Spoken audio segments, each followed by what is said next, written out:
Hello పిల్లలు, బాలల బొమ్మల బైబిల్ కథలకు మరొక్కసారి మీకు స్వాగతం. ఈరోజు మనం దేవుని మాట వినడం ఎంత ముఖ్యమో నేర్పే ఒక అద్భుతమైన కథను విందాం. ఆ కథ పేరే యోనా మరియు పెద్ద చేప. చాలా కాలం క్రితం యోనా అనే ఒక ప్రవక్త ఉండేవాడు. దేవుడు యోనాను చాలా ప్రేమించాడు.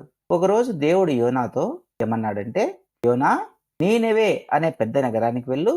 అక్కడ ప్రజలు చాలా చెడ్డ పనులు చేస్తున్నారు. వారికి నా మాట చెప్పు.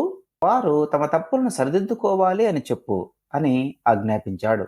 కానీ యోనాకు నీనెవేకు వెళ్ళాలంటే చాలా భయం వేసింది. దేవుని మాట వినకుండా యోనా నీనెవేకు వ్యతిరేక దిశలో ఉన్నటువంటి తర్షీసు అనే నగరానికి వెళ్ళడానికి ఒక ఓడను ఎక్కాడు. యోనా ఆ ఓడలో ప్రయాణిస్తుండగా సముద్రంలో పెద్ద తుఫాను చెలరేగింది. ఆకాశమంతా నల్లగా మారిపోయింది. పెద్ద పెద్ద అలలు ఆ ఓడను తాకాయి. ఓడలోని వారందరూ చాలా భయపడిపోయారు. అప్పుడు ఓడలోని వారు చీట్లు వేయగా ఈ తుఫాను యోనా వల్లే వచ్చిందని తెలిసింది. యోనా తన తప్పును ఒప్పుకున్నాడు. నేను దేవుని మాట వినలేదు, నన్ను సముద్రంలో పడేయండి, అప్పుడు తుఫాను ఆగిపోతుంది అని వారితో చెప్పాడు. యోనాను సముద్రంలో పడేయగానే తుఫాను వెంటనే ఆగిపోయింది. కానీ దేవుడు యోనాను మాత్రం వదిలిపెట్టలేదు. దేవుడు ఒక పెద్ద చేపను పంపాడు. ఆ పెద్ద చేప యోనాను గుటక్కున మింగేసింది.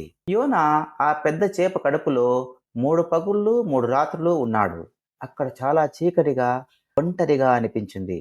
యోనా తన తప్పును తెలుసుకున్నాడు. దేవుణ్ణి మళ్ళీ ప్రార్థించాడు.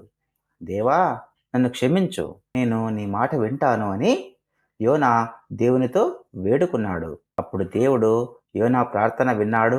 ఆ పెద్ద చేపకు ఆజ్ఞాపించాడు. వెంటనే ఆ పెద్ద చేప యోనాను ఒక పొడి నేల మీద ఉమ్మివేసింది. యోనా సురక్షితంగా బయటపడ్డాడు. ఇప్పుడు యోనాకు దేవుని మాట వినడం ఎంత ముఖ్యమో అర్థమైంది. అతను వెంటనే నీనెవే నగరానికి వెళ్ళాడు. అక్కడ ప్రజలకు దేవుని యొక్క సందేశాన్ని చెప్పాడు. మీరు మీ చెడు పనులు మానుకోకపోతే దేవుడు మిమ్మల్ని శిక్షిస్తాడు అని నీనెవే ప్రజలతో యోనా చెప్పాడు. ఆయన మాటలు విని నీనెవే ప్రజలు చాలా భయపడ్డారు.